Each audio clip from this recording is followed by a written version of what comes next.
አሁን ደግሞ ትዕግስት ሩይ ተርጉማ ካስነበበቻቸው የአንቷን ቼሆቭ አጭር ልቦለዶች ውስጥ አሮጌው ቤት የሚለውን አበበ ባልቻ ያነብልናል። አሮጌው ቤት የአንቶን ቼሆቭ፣ ትዕግስት ጸዳለ ህሩይ። አሮጌው ቤት በቦታው ላይ አዲስ ቤት መስራት በማስፈለጉ አሮጌው ቤት መፍረስ ነበረበት። የቤቱንም ባዶ ክፍሎች ለማሳየት ከአርኪቴክቱ ጋር በተዘዋወርንበት ወቅት የተለያዩ ታሪኮችን ነገርኩት። የተቀዳደዱት የግድግዳ ወረቀቶች፣ የቆሸሹት መስኮቶች፣ የጠቆሩት ምድጃዎች ሁሉም ተሰባስበው በቤቱ ውስጥ የነበረውን ሕይወት የሚያስታውሱ ፈለጎች በመሆናቸው በውስጤ ብዙ ትዝታዎችን ጫሩ። ለምሳሌ አንድ ጊዜ በዚህ ደረጃ ላይ የሰከሩ ሰዎች የሬሳ ሳጥን ተሸክመው ሲወርዱ ያደናቅፋቸውና ሳጥኑን እንደያዙ ቁልቁል ይወርራሉ። ሕያዋኑ ተጎዱ፣ ሕመምም ተሰማቸው። አስከሬኑ ግን ከወደቀበት አንስተው ወደ ሳጥኑ ዳግም ሲያስገቡት ሆኖ በማያውቅ ሁኔታ ኮስተርተር ብሎ ራሱን ነቀነቀባቸው። በእነዚህ መደዳውን ባሉ 3 ክፍሎች ውስጥ ደግሞ ብዙ እንግዶችን የሚያስተናገዱ ያላገቡ ሴቶች ይኖሩባቸው ነበር። እነሱም ወደ ኋላ ላይ ከነዋሪዎች ሁሉ ንጹሕ የሚለብሱና የቤቱንም ኪራይ በወቅቱ የሚከፍሉ ሆኑ።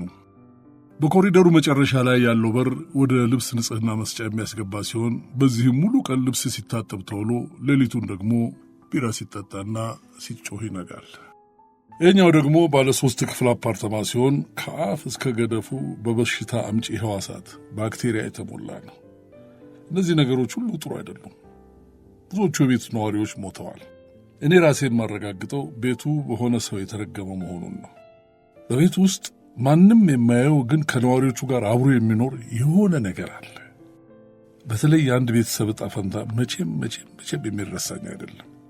ምንም የተለየ ነገር የሌለው እናት፣ ሚስትና 4 ልጆች ያሉትን አንድ ተራ ሰው ያስቡ። ስሙ ፑቶሄን ይባላል። እሱም የውል ሰጪ ተቋም ሠራተኛ ሲሆን የወር ደመወዙ 35 ሩብል ነው። ሰውየው ራሱን የሚቆጣጠር ሃይማኖተኛና ኮስታራ ሲሆን የቤቱን ኪራይ ለመክፈል ወደ እኔ ሲመጣ አለባበሱ ጥሩ ባለመሆኑና ከመክፈያው ጊዜ ለ5 ቀናት ያህል በመዘግየቱ ይቅርታ ይጠይቀኛል። እኔም ስለ መቀበሌ የማረጋገጫ ደረሰኝ ፈርሜ የሰጠው ርኅራኄ በተሞላበት ፈገግታ ደግሞ ምንድነው እኔ እንዲህ አይነቱን ፊርማ አልወድም ይለኛል። ኑሮ የድህነት ግን የሐቀኛ ሰው ኑሮ ነበር። ይህ የመካከለኛው ክፍል 4 ልጆቹና አያታቸው የሚያድሩበት፣ የሚያበስሉበት፣ እንግዳ የሚቀበሉበት፣ አልፎም የሚደንሱበት ነበር።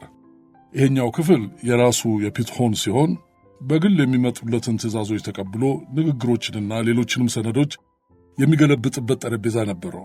በዚህ በቀኝ በኩል ባለው ክፍል ውስጥ የሚኖረው ደባሉ በያጅ ኢጎሪች ሲሆን እሱም ጨዋ ግን ጠጪ ነበር። ኢጎሪች ሁሌም ስለሚሞቀው ምንጊዜም ወዲያ ወዲህ የሚለው በባዶ እግሩ ሰደር እያደረበው ነበር። ኢጎር ቁልፎች፣ ሽጉጦችና የልጆች ብስክሌት ይጠግናል።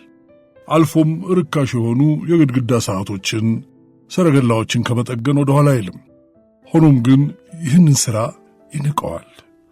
ራሱን የሙዚቃ መሳሪያዎች ስፔሻሊስት አድርጎ ነው የሚቆጥረው። በጠረጴዛው ላይ ከሚታየው የተለያዩ ብረታ ብረቶች ክምር መካከል ምንጊዜም የተበላሸ አኮርዲዮን ወይም ትራምፔት አይታጣም። የቤቱን ኪራይ 2 ሩብል ተኩል ለፑቲሆን ይከፍላል። ምንጊዜም ከሥራ ጠረጴዛው አይጠፋም። ከሥራ ቦታው የሚነሳው የሆነ ብረት ለማጋል ወደ ምድጃ መሄድ ሲያስፈልገው ነው። እኔ ወደዚህ አፓርትማ ብቅ ያልኩት አልፎ አልፎ ያውም ማታ ላይ ቢሆንም በሄድኩ ቁጥር የሚገጥመኝ ይህን መሳይ ሁኔታ ነበር። ፑቶሂን ከጠረጴዛው ተቀምጦ የሆነ ነገር ይገለብጣል። ከሲታ ከገጿ ድካም የሚነበብባት ሚስቱና እናቱ ከመብረቱ አጠገብ ተቀምጠው ሲሰሩ፣ ኢጎሪችም በበኩሉ በሥራ ተጠምዶ ይታያል። ጨርሶ ካልቀዘቀዘው ምድጃ የሚወጣው ሙቀት ቤቱን ፍን ያደርገዋል። ክብድ ያለው አየር በጨርቆችና በኢጎሪች ሽታ የታወደ ነው። በቤቱ ድህነትና መታፈን አለ። ሆኖም ግን ከሠራተኞቹ ገጽታ ምድጃውን ተከትለው ከተሰቀሉት የልጆች ሱሪዎች፣ ከኢጎሪች ብረታ ብረቶች፣ ከሁሉም የሚጤነው ሁሉም ሰላም፣ መተሳሰብና እርካታ የሰፈነበት መሆኑን ነበር። በበሮቹና በኮሪደሩ ጸጉራቸው የተበጠረ ደስተኞችና በዚህ ምድር ላይ ሁሉም ጥሩ እንደሆነና እስከ መጨረሻውም ጥሩ ሆኖ እንዲሆን ጠዋትና ማታ ሲነሱና ሲተኙ እግዚአብሔርን መለመን ነው ብለው የሚያምኑና በእጅጉ እርግጠኞች የሆኑ ሕፃናት ይሯሯጣሉ። አሁን ደግሞ በዓይነ ሕሊናው በተባለው ክፍል ውስጥ ከመካከሉ ከምድጃው 2 እርምጃዎች ራቅ ብሎ የፒቶሂን ባለቤት ያረፈችበትን የሬሳ ሳጥን ያስቡ። መቼም ሚስቱ ለዘላለም የምትኖርለት ባል የለም። ሆኖም ግን የዚህ ሴት አሟሟት ለየት ያለ ነው። በቀብሩ ሥነ ሥርዓት ላይ በባለቤቷ ኮስታራ ገጽታ ላይ ቁጡ ዓይኖቹን ስመለከት ይሁን እሺ እኔ ወንድም ብዬ አሰብኩ። እንደሚመስለኝ እሱ ራሱ፣ ልጆቹ፣ እናቱ፣ ኢጎሪች፣ በአጠቃላይ ሁሉም በቤት ውስጥ ያሉት በሙሉ አብሯቸው የሚኖረውን ግን የማይታየውን ፍጡር ተገንዝበውታል። እኔ በግሌ አጉል አምልኮ የሚባለው ጽኑ እምነት አለኝ። ምናልባትም የቤት ባለ ንብረት በመሆኔና ለ40 ዓመታት ከተከራዮች ጋር የቀረበ ግንኙነት ስለነበረ ሊሆን ይችላል። በካርታ ጨዋታ መነሻ ላይ ካልቀናሁት እስከ መጨረሻው አይቀናሁትም ብዬ የማምን ሰው ነኝ። የሰው ዕጣ ፈንታ ሲሆን ደግሞ ውጤቱ እርሶንም ቤተሰቦንም ከመሬት ገጽታ ማጥፋት ነው። የመጀመሪያው አሳዛኝ ወይም መጥፎ ገጠመኝ የረጅሙ ሰንሰለት መነሻ ይሆንና እስከ መጨረሻው የማይቀየርና የማያቋርጥ ይሆናል። በተፈጥሮ አሳዛኝ ገጠመኝ ማለት ድንጋይ ነው። ከፍ ካለ ቦታ ላይ አንድ ድንጋይ ሲፈነቀል ከስሩ ያሉት እንዳለ ይተለተላሉ። ነገሩን ሳጠቃልለው ከቀብሩ ሥነ ሥርዓት በኋላ ከፒቶሂን ቤት ስወጣ በውስጤ የእሱም ሆነ የቤተሰቡ መከራ ገና መጀመሩ መሆኑን አምኜ ነበር። በተጨባጭም ከአንድ ሳምንት በኋላ ፒቶሂን ከሥራ ቦታው የመሸኛ ደብዳቤ ደርሰዋል። በቦታውም የሆነ ሴት ትቀጠራለች። ምንድን ነው ነገሩ? ፒቶሂንን ያንገበገበው ሥራውን ከመልቀቁ በበለጠ በቦታው ወንድ ሳይሆን ሴት መቀጠሯ ነበር። ለምን ሴት ሆነች? ሴት የመሆኗ ጉዳይ በጣም አንገበገበው። ወደ ቤቱ ሲመለስም በመንገዱ ያገኛቸው ልጆቹን ተራምዷቸው አለፈ። እናቱን ተሳደበ። በመጨረሻም እስኪሰክር ድረስ ጠጣ። ብቻውን እንዳይሆንም ኢጎሪችን አጣጩ አደረገው። ፒቶሂን የቤቱን ኪራይ ያመጣልኝ ቀኑ ካለፈ ከ18 ቀናት በኋላ ቢሆንም ይቅርታ አልጠየቀኝም። ደረሰኝ ስሰጠውም ምንም አልተናገረም። ሁሉንም በዝምታ አለፈ። በተከታዩ ወር የቤቱን ኪራይ ያመጣችው እናቱ ብትሆንም ግማሹን ብቻ ሰጣኝ፣ ቀሪውን ከሳምንት በኋላ እንደምታመጣ ቃል ገብታ ሄደች። በሦስተኛው ወር ከቤቱ ኪራይ ሳንቲም አላገኘሁም። እንደውም ዘበኛው የ23 ቁጥር አፓርተማ ነዋሪዎች ወራዳ ናቸው በማለት ቅሬታ ማሰማት ጀመረ። ይህም ጥሩ ነገር አለመኖሩን የሚጠቁም ነበር። የተከታዩን ሁኔታ ስዕል በሕሊናው ያስቡ። የጠቆረው የፒተርስቡርግ ጠዋት በተቋቆሩት መስኮቶች በኩል ወደ ቤቱ ዘልቋል። ከምድጃው አጠገብ አሮጊቷ ልጆቿን ሻይ እያጠጣች ነው። ትልቁ የልጅ ልጇ ቫሲያ ብቻ በሻይ ሲኒ ሲጠጣ፣ የተቀሩት ሻያቸውን የሚጠጡት በሲኒ መርገጫ ላይ እየተቀዳላቸው ነው። ከምድጃው ፊት ለፊት ኢጎሪች በካርቶን ላይ ተቀምጦ ብረት ያግላል። ከትላንትናው ስካር የተነሳ ራሱን ከብዶታል። ዓይኖቹም ፈዘዋል። እዚህ ላይ ያጉመተምታል፣ ይንቀጠቀጣል፣ ይስላል። ጨርሶ ከመስመር ያስወጣኝ ሰይጣን፣ እሱ ራሱ ጠጥቶ ሌሎችንም ኃጢአት ያሰራል በማለት አጉረመረመ። ፒቶሂን በበኩሉ በክፍሉ ውስጥ ብርድ ልብሱንም ሆነ ትራሱን ካጣ ሰንበትበት ካለው አልጋ ላይ ተቀምጦ እጆቹን ከጸጉሩ ከቶ በደመ ነፍስ እግሮቹን ይመለከታል። ልብሱ ተቀዳዷል፣ ጸጉሩም ባልተበጠረም አሞታል። ጠጣ፣ ቶሎ ቶሎ ጠጣ፣ ኋላ ለትምህርት ቤት ታረፍዳለህ። አሮጊቷ ቫሲያን እያጣደፈችው ነው። እኔም የሰዎቹን ቤት ለመወልወል የሚሄድበት ሰዓት ደርሷል። ከቤቱ ነዋሪዎች በሙሉ እጇን ያልሰጠችው አሮጊቷ ብቻ ናት። እሷም ቀድሞ የነበረውን አስታውሳ በጉልበት ሥራ ተጠምዳለች። አርብ አርብ ከአይሁዶች ድርጅት ቤት ትወለውላለች። ቅዳሜ ቅዳሜ ከነጋዴዎች ዘንድ ልብስ ታጥባለች። እሁድ እሁድ ከጠዋት እስከ ማታ ችሮታ የሚያደርጉ ሰዎች ስትፈልግ ትውላለች። በየቀኑ የሆነ ሥራ አላት። ልብስ ማጠብ፣ ቤት መወልወል፣ ሕፃናት መጠበቅ፣ ተቃራኒ ጾታዎችን ማገናኘት፣ መለመን። እውነቱን ለመናገር ከሐዘኗ ጽናት የተነሳ እሷን ብትሆን ትጠጣለች። ሆኖም ግን ሰክራም እንኳን ቢሆን ኃላፊነቷን አትዘነጋም። በሩሲያ እሷን የመሰሉ ብርቱ አሮጊቶች ብዙ ናቸው። እነሱም ስንትና ስንት መልካም ነገሮችን ከውነዋል። ቫሲያ ሻዩን ከጠጣና መጽሐፍቱን በከረጢቱ ውስጥ ከከተተ በኋላ ወደ ምድጃው አመራ። ከዚያም ከአያቱ ቀሚሶች ጋር ያለ የእሱም ካፖርት መሰቀል ነበረበት። ከደቂቃ በኋላ ከምድጃው እየተመለሰ ካፖርቱ የት ሄደ በማለት ጠየቀ። አያታቸውና የተቀሩት ልጆች በአንድነት ካፖርቱን ፍለጋ ገቡ። ጊዜም ፈይተው ፈለጉት። ካፖርቱ ግን ህንጥ ይግባ ስምጥ አልተገኘም። የት ገባ? አያቱና ቫሲያ እንደ ወረቀት ነጡ፣ ደነገጡ። ኢጎሪችም እንኳን በነገሩ ተገርሟል። ዝም ያለውና ባለበት እንቅስቃሴ አልባ የሆነው ፑቶሂን ብቻ ነበር። ለማንኛውም አይነት የሥርዓት መጓደል ቁጡ የነበረው ሰው አሁን ግን ምንም የማያይ ምንም የማይሰማ መስሎ ቁጭ ብሏል።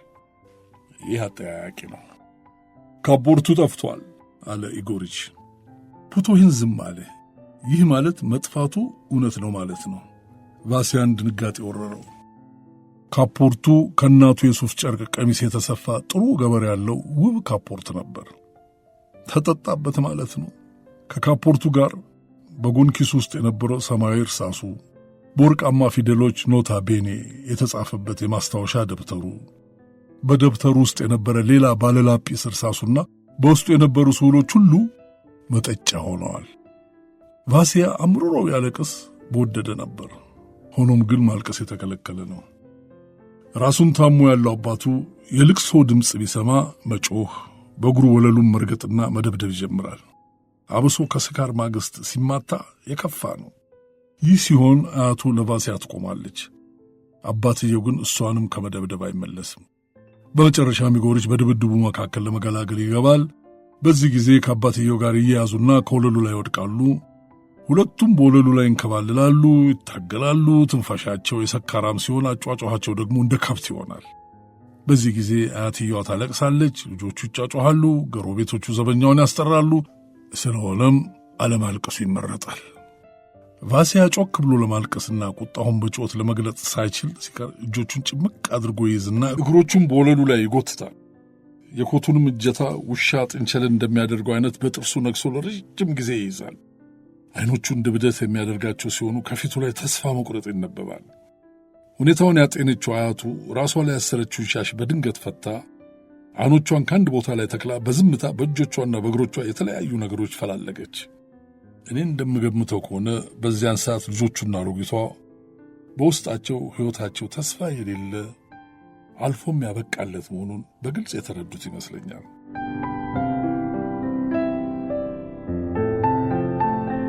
ፑቶሂን ለቅሶ አይስማ እንጂ በክፍል ውስጥ የሚሆነውን ሁሉንም ያለ። ከእኩል ሰዓት በኋላ ቫሲያ በአያቱ ትልቅ ሻርፕ ተጠቅልሎ ወደ ትምህርት ቤቱ ሄደ። አባቱም ገጽታው ይህን ይመስል ነበር ብዬ ለመሳል ኃላፊነቱን ለመውሰድ በማልችልበት ሁኔታ ከቤቱ ወጥቶ ተከተለው። ልጁን ሊጠራው፣ ሊያረጋጋው፣ ይቅርታ ሊጠይቀው፣ ሟች እናቱን በምስክርነት ጠርቶ ቃል ሊገባለት ፈልጎ ነበር። ሆኖም ግን ከውስጡ የሚወጣው በቃላት ፈንታ ሳግ ብቻ ሆነ። ጠዋቱ ከበድ ያለና ቀዝቃዛ ነበር።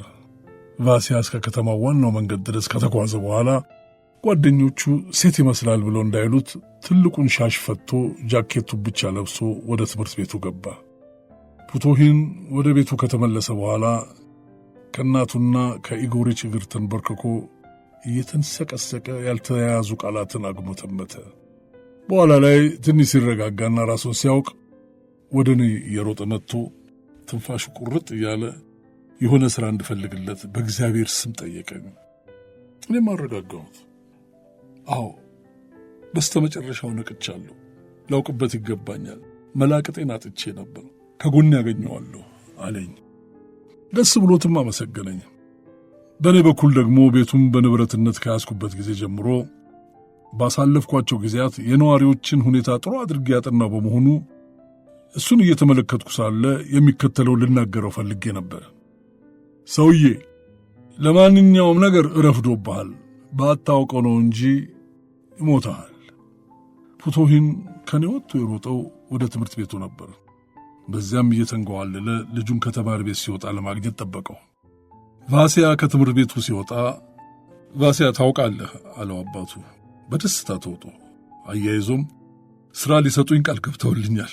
ትንሽ ታገሰኝ፣ ጥሩ ካፖርት እገዛልሃለሁ፣ ጂምናዚየምም አስገባሃለሁ። ገብቶሃል? ጂምናዚየም ከመሳፍንት ልጆች ጋር ትማራለህ። ሁለተኛ አልጠጣም፣ ቃሌን እሰጣለሁ፣ አልጠጣም። ይህን ካለው በኋላ በውስጡ በነገው ቀን ብሩህነት የተሰማውን ጽኑ እምነት አጠናከረ። ምሽትም ሆነ አሮጊቷ ከዋለችበት ሥራ 20 ኮፔክ ይዛ ድክምክም ብላና ቅስሟ ስብር ብሎ ብትመለስም ከቤቷ ስትደርስ ደግሞ የመጣላትን የሚታጠብ የልጆች ልብስ ተቀብላ ሥራ ትቀጥላለች። ቫሲያ የቤት ሥራውን ይሠራል። ኢጎሪች ያለ ሥራ ቁጭ ብሏል። በፑቶሂን ቸርነት ጠጭ ሆኗል። ስለሆንም የማይቋቋሙት የመጠጥ ጥማት እየታገለው ነው። ክፍሎቹ ታፍነዋል፣ ይሞቃል። አሮጊቷ ከምታጥብበት ገንዳ እንፋሎት ይተናል። አንሄድም እንዴ? እንዴት ነው? ቅዝዝ ብሎ ኢጎሪች ጠየቀ። የቤቱ ነዋሪዎችም ዝም ብለዋል። አንዴ ከተነሳሳ በኋላ ሊቋቋመው በማይችል ሁኔታ ልቡ ይሰቀላል። መጠጣት ከመፈለግ ጉጉት ጋር ይታገላል። እናም በመጨረሻ ጉጉቱ ይበላ ይሆናል። ከዚህ በኋላ ያለው ታሪክ ግልጽ ነው። ምሽቱ ላይ ኢጎሪችና ፑቶሂን ከቤት ወጡ። ጠዋት ሲሆን ቫሲያ የአያቱን ሻርፕ አላገኘውም። ይኸውልህ ይህ አፓርታማ ይህን መሳይ ታሪክ አለው። ሻርፑ ጠፋ። ፑቶሂንም ከዚያ በኋላ ወደ ቤቱ አልተመለሰም። የት እንደገባ የት እንደደረሰ የማውቀው ነገር የለም። እሱ እንደጠፋ አሮጊቱ መነሻው ላይ ጠጭ ሆነች። አቅም አነሳት። በመጨረሻም ሐኪም ቤት አስገቧት። ትናንሾቹን ልጆች የሆነ ዘመድ ወሰደቻቸው። ቫሲያ ደግሞ ከዚህ የልብስ ንጽሕና መስጫ ገባ። ሙሉ ቀን ካውያ ያቀርባል፣ ሌሊቱን ደግሞ ቢራ ፍለጋ ይከንፋል። ከልብስ ንጽሕና ቤት ሲያባርሩት ደግሞ ከአንደኛዋ ሴት ቤት ገባ። በዚያም በየሌሊቱ የታዘዘውን ለመፈጸም ሲራወጥ ያነጋ ነበር። ከዚያ በኋላ ምን እንደገጠመው አላውቅም። በዚህችኛዋ ክፍል ውስጥ አንድ ድሃ ሙዚቀኛ ለ10 ዓመታት ኖሮባታል። እሱም ሲሞት ከፍራሹ ውስጥ 20,000 ሩብል ተገኝቷል። 1887 አንቶን ፓቭሎቪች ሼሆቭ። ቅብጥብጧ፣ ስለ ፍቅርና ሌሎችም። ትዕግሥት ጸዳለ ህሩይ ከሩሲያኛ ቋንቋ እንደተረጎመችው 2009